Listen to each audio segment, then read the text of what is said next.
Elsewhere today, the Prime Minister pledged to make the UK a battle-ready, armour-clad nation. But his plan was thrown into chaos after he admitted that his 3% spending pledge was an ambition and not a reality. And Keir Starmer was also unable to get away from the illegal crossing surge that took place over the weekend and was asked about it by GB News' political correspondent Catherine Forster. In relation to border security, I want to be really clear, nobody should be making that journey across the channel, and it's our duty to make sure that we ensure that they don't. We are working very closely with our counterparts in France and elsewhere to take further action in northern France, and of course we are giving enhanced powers to our own law enforcement through the Borders Bill, which is currently going through Parliament. The reason we stood down the Rwanda scheme was because it cost a fortune and only a handful of people went on a voluntary basis to Rwanda, and it didn't deter anybody. I'm not up for gimmicks. I'm up for the hard work of working with partners, enhancing the powers that law enforcement have in my determination to take down the gangs that are running this vile trade. Thank you so much. OK, we're now joined in the studio by GB News' Home and Security Editor, Mark White. Mark, welcome to Westminster. Always a pleasure. So, 3%, an ambition, sounds great on paper. Was it welcomed by the military community? Well, I think those within the armed forces would obviously prefer a definite commitment, but at least the direction of travel seems to be more positive for them than the hollowing out of the defence sector that we've seen from successive governments over the decades.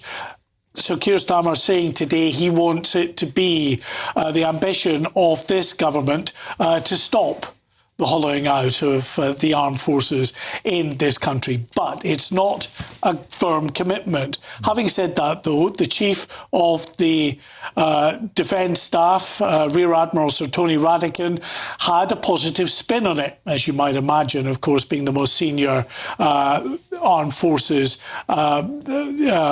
commander within this country. The man put in place, of course, by the government. But let's listen to what he says. Days like today are really important. They reflect the importance of defence for the whole nation. They reflect the ambition that is there in defence, and they reflect the certainty about good jobs in the future and a British defence that is getting stronger.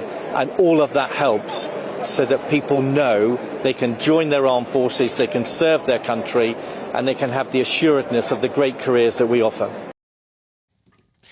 So, I mean, he's welcoming it as an ambition. Yeah. Obviously, everybody's talking about ambition, but really, in terms of where we are, it's going to be the late 2030s before these new attack submarines, for a start, are first in the water. And who knows what government will be in place at that time. So a firm commitment, at least, would be perhaps more difficult for the next government coming in to go against that. But we're not there yet. So Keir Starmer doesn't appear to be willing to go that far, and is still just talking in terms of an ambition. Good morning, Nigel. Welcome back to Scotland. It's certainly been a while for you. Now, over the last few days, we've heard both Keir Starmer and John Swinney say that you don't much like Scotland, but what I heard up on the podium today kind of disputes that. So, you know, what are your feelings about Scotland? Do you have fond memories here? Well, it's a remarkable place, isn't it? I used to come a lot years ago when I was a good golfer and trying to catch salmon and things like that. I've got other links in Scotland, but look, you know, to say that I don't care about Scotland, people say I don't care about Northumberland or don't care about Wales, or they're just ridiculous comments. And what we're seeing, I think, are mistakes being made by other party leaders. They're lashing out at me, you know, left, right and centre, because they're scared. And they're scared because the reform vote is on the rise. They're scared because we're prepared to take on the failed consensus. Of course, you're here to talk about net zero as well. And on the other side of the coin from oil and gas is wind energy. So Scotland has about 4,500 turbines, but the real problem here, of course, is the battery storage. There's just not enough of it, and it's not far enough stretched. So I'm just curious whether you would support the building of battery storage to maybe bring down some of that £1 billion in constraint payments. I've been told for 25 years, since 2000, that battery storage for wind energy was coming and it would be effective. 25 years on, it is not. What we must not do, what would be a huge mistake, is to put all our eggs in the wind farm basket and to hope that battery storage comes along that is affordable and effective. And what I'm here to talk about is the willful destruction of an oil and gas industry that is going to be needed for decades to come. And this is being done for reasons of political ideology, and it makes no sense at all. It will do enormous damage, not just to Aberdeen and the surrounding area, to Scotland, to the whole of the UK. It is a willful, wanton destruction of an industry that has frankly been supported by both the Conservative and Labour parties. So I don't need to tell you that there's been some real interest in your Doge department. So, you know, let's call it Doge Britannia. When might we see some real effects of that taking hold? This is day one of Doge. The Doge team has gone into County Hall in Maidstone in Kent this very morning.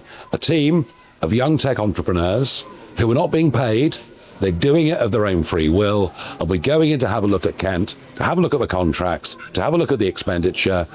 We hope that the Kent Chief Executive and the Council will work with us, because of course many of the decisions on spending would have been political decisions. No, Doge is active, up and running as we speak. Fantastic. Just do a slight pivot over to defence. Obviously, Keir Starmer today talking about his ambition for these new nuclear submarines. Now, as you will well know, that those submarines our current fleet is berthed at over in the Clyde. Now, we know that Fast Lane would need an expansion to accompany them, but obviously John Swinney here in Scotland, not a big fan of nuclear at all. Do you think that those fleet will be welcome here? Do you think now is the right time? Do you think in this climate of accelerated defence spending?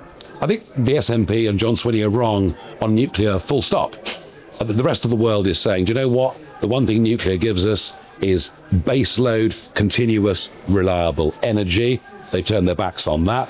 When it comes to nuclear submarines, well, frankly, there is no better way of being able to have, to hold and use a nuclear deterrent than nuclear submarines. There was a story in the press over the weekend, we might have new bombers that carry nuclear weapons. I don't believe that for a moment. I think deep water submarines are the only way. It's worth just quickly talking about Ukraine as well. Now, over the last few days, we've seen another spate of attacks, this time coming from Kiev.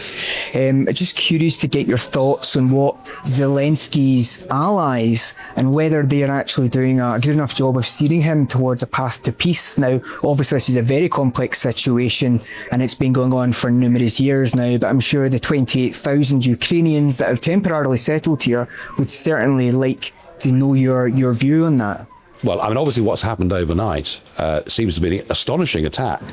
I wonder how Ukraine was capable of doing it on their own. They must have had some help from somebody. Look, the real problem right now is Putin, who appears not to want any negotiated peace of any kind at all, hence President Trump's deep frustration with it. I thought Trump thought he'd bring them together and a deal would be straightforward. Putin is the obstacle. Nigel Farage, thank you very much. Enjoy the rest of your stay in Scotland.